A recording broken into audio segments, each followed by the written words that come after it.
दोनों में क्वेश्चन देखिए दिया है। देखिए कोई बर्तन एक खोखले अर्धगोले का आकार का है। किस आकार का है जी? खोखले अर्धगोले का आकार का, अर्धगोला। ठीक है, देखिए खोखला। चित्र समझिए ध्यान से। क्या समझना है? चित्र।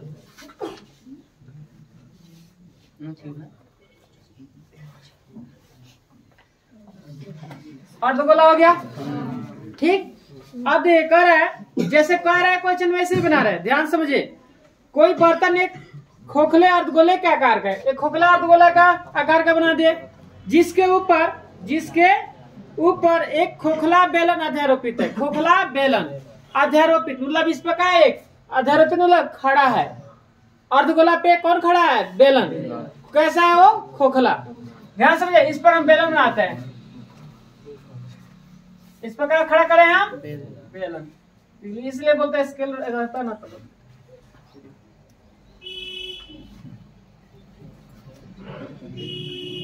कौन बात? बेलन हो गया।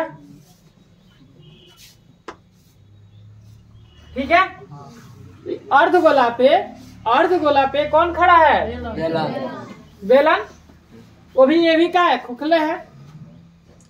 अब देखिए कह रहा है का अर्धगोले का व्यास 14 सेंटीमीटर। अर्धगोले का व्यास कितना सेंटीमीटर है? अब बताइए इसका व्यास मतलब यहाँ से यहाँ तक 14 होगा, तो त्रिज्या कितना होगा? 7 सेंटीमीटर होगा। कितना सेंटीमीटर? तो ये जब यहाँ 7 सेंटीमीटर, ये भी कितना होगा? 7 है। बात समझ में? चलिए देखिए, इस बर्तन की कुल ऊंचाई कितना सेंटीमीटर है? 13 सेंटीमीटर। अब बताइए जो अर्धगोला है इस पर क्या रखा है? बेलन। तो ये टोटल इसका ऊंचाई, बर्तन ऐसा है, इसका ऊंचाई टोटल कितना है जी? टोटल ऊंचाई 13 सेंटीमीटर। 13 सेंटीमीटर टोटल ऊंचाई 13 सेंटीमीटर है। ठीक, अब देखिए कह रहा है इस बर्तन का आंतरिक पृष्ठीय क्षेत्रफल। आंतरिक मतलब अंदर का, पृष्ठ का निकलना है क्षेत्रफल। अब देखिए क्या कर रहे हैं, इसका देखिए ये यहाँ से यहाँ तक कितना है जी? 7 सेंटीमीटर। तो बताइए बेलन की ऊंचाई कितना होगा? 6। कितना होगा? यहाँ 7 है तो ये कितना होगा? 6 सेंटीमीटर। यहाँ से यहाँ आपका हो जाएगा, इसका बेलन की ऊंचाई हो जाएगा 6 सेंटीमीटर यहाँ तक। आ रहे समझ में? कोई दिक्कत? जब इसका त्रिज्या 7 है तो इसका भी त्रिज्या कितना होगा? 7 सेंटीमीटर होगा। आया समझ में? अब इसका क्या निकालना है? क्षेत्रफल। तो आप बताइए अर्धगोले का वक्र क्षेत्रफल निकाल देंगे। अब प्लस किसका जोड़ेंगे? बेलन का वक्र क्षेत्रफल जोड़ेंगे। तो दो इस बेलन का अर्धगोले का क्षेत्रफल क्या करेंगे? जोड़ देंगे तो आपका आंसर आ जाएगा। बात समझ रहा? चित्र पे देखिए, ध्यान दीजिए। अर्धगोले का क्षेत्रफल प्लस बेलन का क्षेत्रफल दोनों का जोड़ देंगे तो नहीं निकल जाएगा? बोलिए निकलेगा कि नहीं? निकलेगा। तो देखिए हम जो दिया है पहले क्या करते हैं? लिखते हैं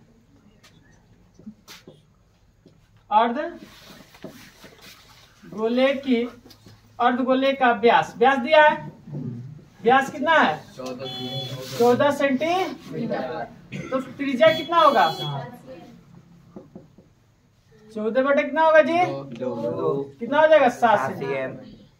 मतलब 7 सेंटीमीटर। ऐसा में कोई दिक्कत?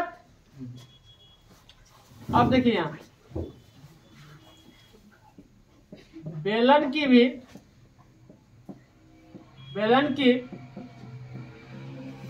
त्रिज्या कितना होगा? 7 सेंटीमीटर। बेलन की ऊंचाई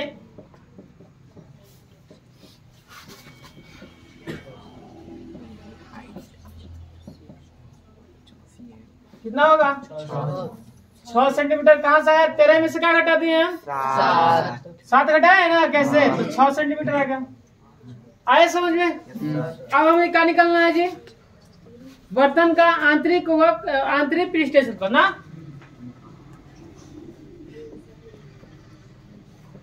बर्तन का आंतरिक पृष्ठीय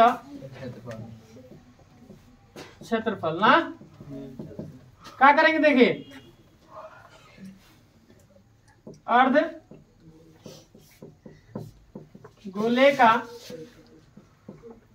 अर्धगोले का क्या लिख दें?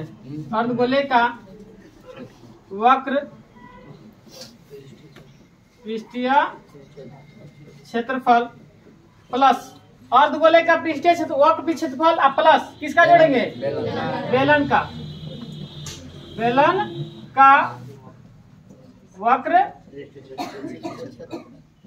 पृष्ठीय क्षेत्रफल। अरे समझ में? अब देखिए यहाँ अर्धगोले का वक्र पृष्ठीय क्षेत्रफल का होता है 2 पाई आर स्क्वायर, ये होता है बात समझ में? अब प्लस बेलन का वक्र पृष्ठीय क्षेत्रफल का होता है 2 पाई आर एच होता है। देखिए दोनों का त्रिज्या समान है, इसलिए बड़ा R1 R2 नहीं लिखे हैं, दोनों का त्रिज्या समान है ना है। तो समझे दोनों में देखिए क्या शामिल है जी? 2 पाई यहाँ 2 आ रहा है, यहाँ 1 आ रहा है, तो हम क्या कॉमन लेते हैं? 2 पाई आर कॉमन लेते हैं। बात समझ में? 2 पाई आर एक कॉमन ले लेंगे तो क्या बचेगा अंदर जी? Are plus H. फिर आप इसमें गुणा करिए 2 पाई आर स्क्वायर हो जाएगा 2 पाई आर एच आ जाएगा ये वाला। 2 पाई का मान आर कितना है? 7 सेंटीमीटर। आर कितना है जी? 7 सेंटीमीटर। एच कितना है? 6 सेंटीमीटर। अरे समझ में? 7 से 7 भाई दूना 44 cm। आइए क्या होगा? जोड़ेंगे दोनों तो 13 cm। अब गुणा कीजिए तो जल्दी कितना होगा? जल्दी गुणा कीजिए। 57 गुणा कीजिए जल्दी। 572 cm हो गया। चलिए लिखिए।